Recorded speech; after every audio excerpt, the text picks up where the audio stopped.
Hey guys, John here, And Tim. and welcome to our Extreme Rules reactions and results.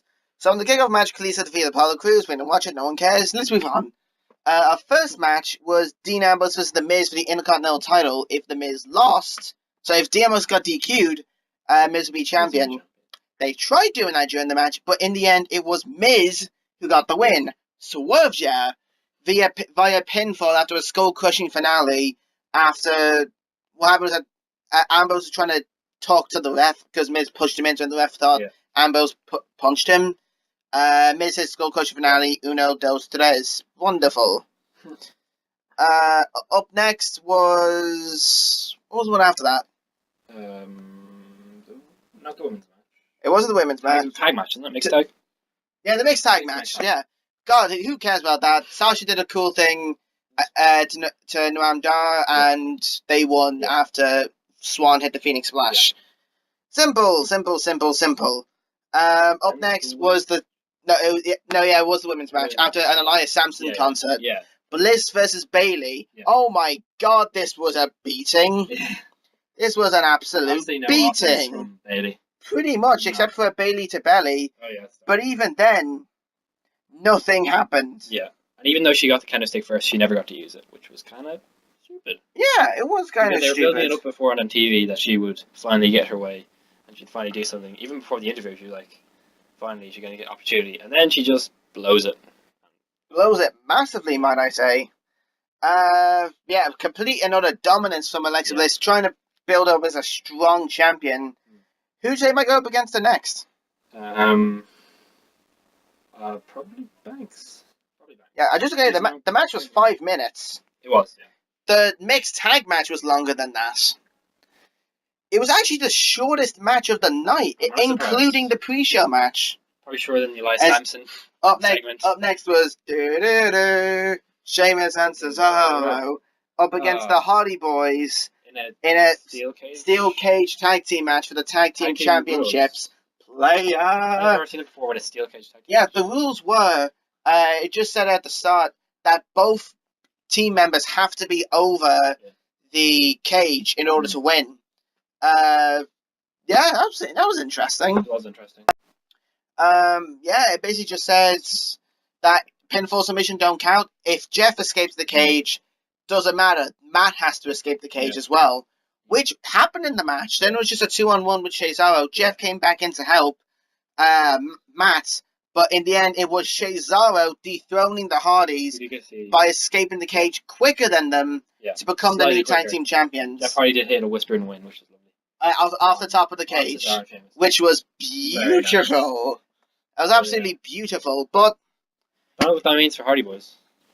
Maybe they become broken in their quest to regain the titles. Probably. Or maybe they split. Maybe Matt does his broken stuff and Jeff goes on his solo run. Too soon? Maybe a bit too soon. Maybe until SummerSlam. Maybe. I don't know. Up next was Neville versus Austin Aries for the Cruiserweight Championship. Tim predicted Neville, I predicted Aries. Oh yeah, by the way, I won the first predictions for the Miz match. I said Miz would win, he didn't, I win, haha.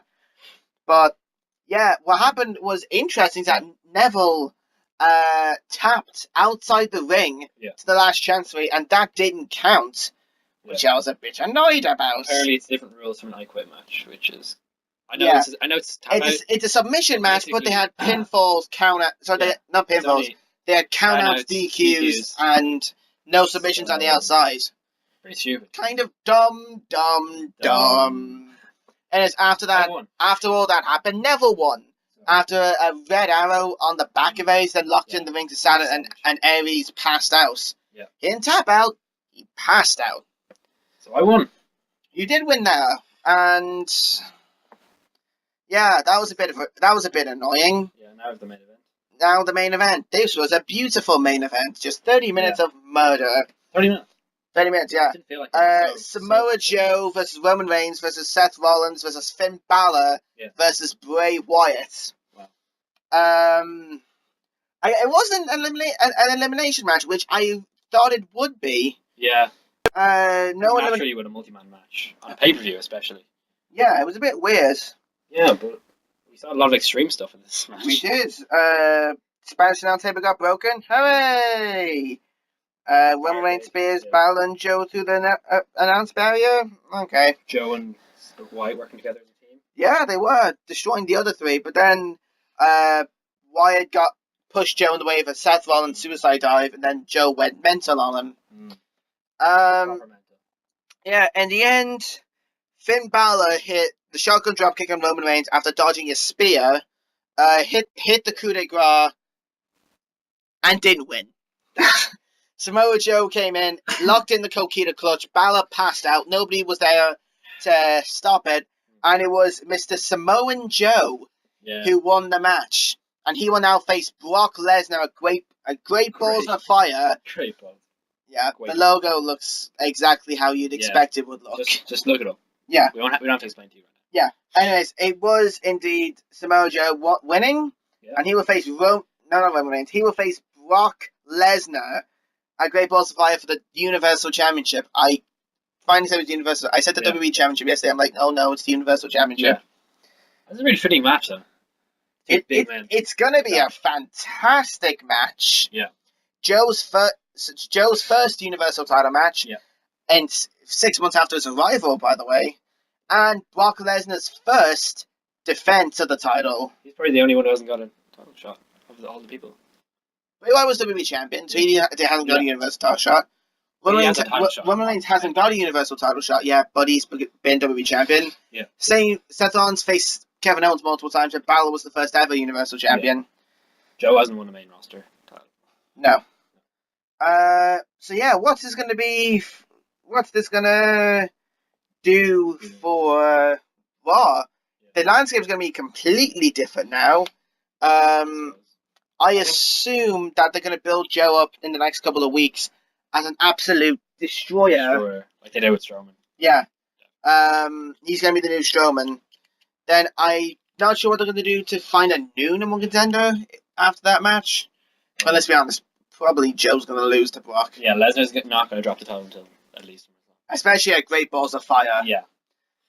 In the Continental title, obviously, Ambrose will get his rematch. Yeah. Who do you think is going to step up to Alexa Bliss? Banks. Maybe Sasha Banks? Maybe Nia Jax? Maybe Nia Jax, actually. Yeah. Never thought about that.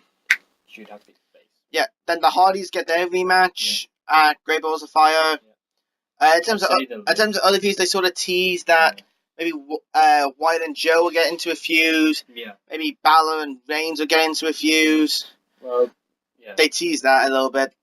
They haven't really teased anything for Seth Rollins, which is terrifying. But that Kurt Angle text message on Raw, maybe there might be Stephanie and Triple H coming back, and then Balor and Angle will help repel them. Yeah. Because we don't want the Authority back. That would be bad. And that was our Extreme Rules reaction. Overall, I'd give the show a B+. There was some good stuff in there. Yeah. In terms of the name, I'd give it a C, because there wasn't any extreme stuff. That's it for this video. Like, subscribe, and we'll see you guys later. Take care. Bye.